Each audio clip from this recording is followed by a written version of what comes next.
Jungle.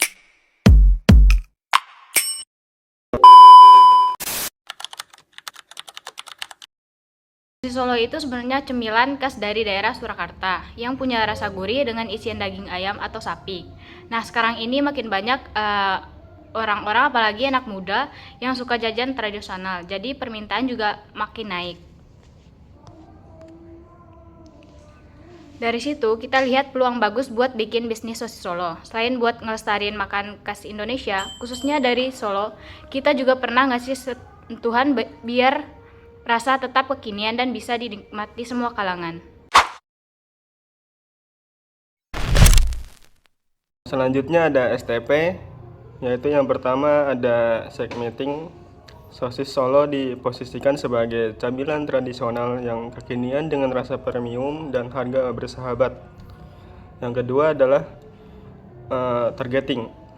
Fokus utama adalah pelajar, mahasiswa, karyawan, dan ibu rumah tangga yang gemar ngemil, mencari makanan praktis, dan menyukai rasa tradisional. Yang ketiga adalah positioning. Pasar dibagi berdasarkan usia 15 sampai 45 tahun dengan fokus pada pelajar, mahasiswa, karyawan, dan ibu rumah tangga. Secara geografis, menyasar kota-kota di Indonesia, terutama di Jawa, dan area strategis seperti sekolah, kampus, perkantoran, dan tempat wisata. Pertama, customer segment, mahasiswa dan pelajar yang cari cemilan murah dan enak. Warga sekitar kos-kosan, pecinta kuliner tradisional dan pedas.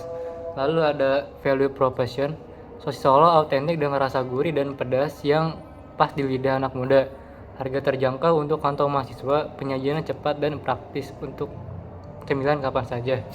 Lalu ada channelnya itu kita bisa jualan di kampus, kantin, dan area kos media sosial seperti Instagram, TikTok. Untuk promosi dan pemesanan bisa lewat ojek online untuk pengantaran. Lalu ada customer relationship, itu kita bisa interaksi santai dan ramah lewat media sosial, promo, diskon, dan paket hemat untuk pelanggan setia, respon cepat, dan layanan pesan antar yang mudah. Lalu ada revenue stream, pesanan catering kecil untuk acara kampus atau komunitas, penjualan sosis Solo per porsi atau kemasan, penjualan lewat online dan offline. Lalu ada kayak research, bahan baku berkualitas dan terjangkau seperti daging, telur, bumbu, peralatan masak sederhana, resep khas, dan teknik memasak sosis Solo. Lalu ada kayak activities, produk dan pengemasan sosis Solo secara rutin, pemasaran aktif di media sosial dan offline, pengelolaan pesanan dan pengiriman.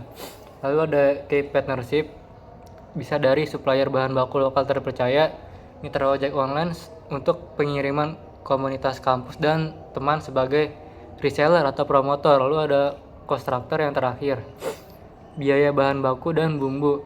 Lalu ada biaya operasional seperti gas, listrik atau kemasan. Lalu ada biaya pemasaran dan pengantaran. Selanjutnya ada product knowledge. Yang pertama itu ada deskripsi. Sosis Solo, cemilan dari daging ayam berbumbu yang dibungkus oleh telur dadar tipis. Dan yang kedua itu ada keunikannya. Keunikan rasa itu ada yang gurih dan enak. Cocok untuk anak muda yang suka jajanan enak dan praktis. Dan yang ketiga itu ada manfaat. Cemilan bergizi bertinggi protein, gampang dibawa dan dimakan kapanpun kita mau. Dan yang keempat ada target pasar. Mahasiswa, pelajar, dan anak muda yang suka makanan ringan, dan semua kalangan bisa mencobanya.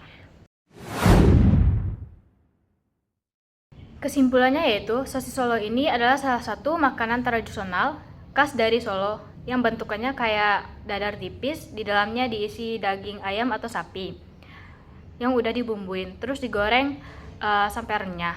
Nah, makanan ini unik banget karena hasilnya perpaduan masakan Eropa dan Jawa yang mirip kayak kroket, tapi rasanya tetap khas Indonesia.